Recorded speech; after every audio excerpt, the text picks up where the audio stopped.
दुनिया की चंद दिलचस्प मालूमात जिनसे शायद आप नावाकिफ हों। कारोबारी तबके से छुपा सबसे बड़ा डाकू सुना रहा है जो आवाम को 10 हाथों से लूटता है।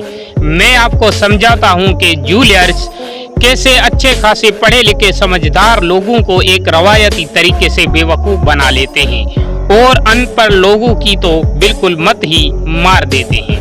मसलन 1 तोला सोना में 11,664 ग्राम होते हैं। इसी तरह 1 तोला सोने में 12 माशे होते हैं।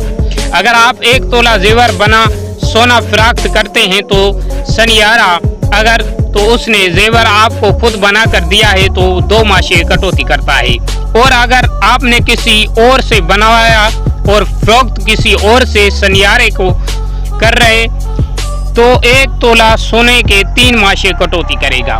नोट, इस ऊपर बयान किए गए दाव को सनियारा 1 रत्ती माशा या 2 रत्ती माशे का नाम देगा। आपने अगर 1 तोला सोना जेवर फरोख्त किया तो कटौती के नाम पे आपके जेवर से 3 माशे गए। 1 माशे के अंदाजी कीमत 9,000 रुपए हैं आजकल, यानी 1 तोला सोना जेवर बेचने से सनियारे ने आपके 2,70,000 कटौती के नाम पे काट लिए। अब दूसरी तरफ आते हैं, यानी अगर आप जेवर बनवाते हैं तो 1 तोला सोना 24 कैरात होता है। पहले आपको समझाता हूं कि कैरात किस बला का नाम है। कैरात सोने के खालिसपन को नापने का मयार का नाम है। तकरीबन 100% खालिस सोना 24 कैरात होता है। जितने कैरात कम होंगे मतलब उतनी इस सोने में मिलावट शामिल है। वैसे ये 99.99 खालिस परसेंटेज होता है। 12 कैरात मतलब 50% मिलावट और 18 कैरात 75% खालिस और 25% मिलावट है। कैरात कमेट के पैमाने के लिए भी इस्तेमाल होता है। हीरे जवाहरात और कीमती पत्थरों का वजन आमतौर पर कैरात में नापा जाता है। अब आते हैं असल बात की जानिब के जब आप सोना बनवाते खरीदते हैं तो सनियारे आमतौर पर 15 या 18 कैरात सोना बना के देते हैं, और पाकिस्तान में चंद एक बड़े जूलियर्स को छोड़कर किसी के पास 21 कैरात से ज़्यादा सोना बनवाने की मशीन ना है। 22 कैरात बस कराची में 1-2 जूलियर्स बना के देते हैं। अगर सनियारे ने आपको 18 कैरात जेवर बना कर दिया है तो इसने सोने में 25% मिलावट की है। मतलब अगर 1 तोला जेवर बना कर दिया है तो मसलन 1 तोला 1 लाख का है, सनियारा आपको 7,50,000 का सोना देकर रेट 1 लाख रुपए का लगा रहा है। इसी तरह अगर सनियारे ने आपको 21 कैरात जेवर बना कर दिया है तो इसका मतलब है कि जेवर आपको 87,500 का दे रहा है, जबकि कीमत आपको 1 लाख सोने की लगा रहा है। सीधी सी बात है कि 1 तोला जेवर मिलावट करके आपको बस 75,000 से 87,500 का देंगे और कीमत पूरे तोले की 1 लाख लगाएंगे। दूसरा दाव का पॉलिश के नाम पे होता है।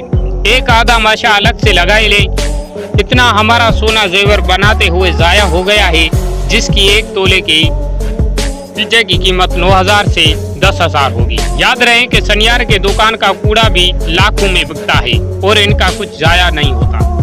अगर उन्होंने मजदूरी डाली होती है आपके बहुत ज़्यादा इसरार पे आपको मजदूरी का 2,000 से 4,000 चोर कर आप पे बहुत बड़ा एहसान करेंगे और कहेंगे कि आपने हमें बचने आप कुछ नहीं बचा और ये मजदूरी बस आप छोड़ रहे हैं क्योंकि आपने साथ हमारा दूसरी या तीसरी नस्ल से ताल्लुक़ है। भला सोना बेचने वक्त सोने की डली बनवाएं और वो भी एतमाद वाले बंदे से रियायत खैर वो भी नहीं करता, मतलब मिलावट निकाल दी जाती है और खालिस 24 कैरात सोना रह जाता है। फिर इस डली यानी खालिस 24 कैरात सोने को इस दिन के सरकारी रेट पे बेचें, वरना आपका बहुत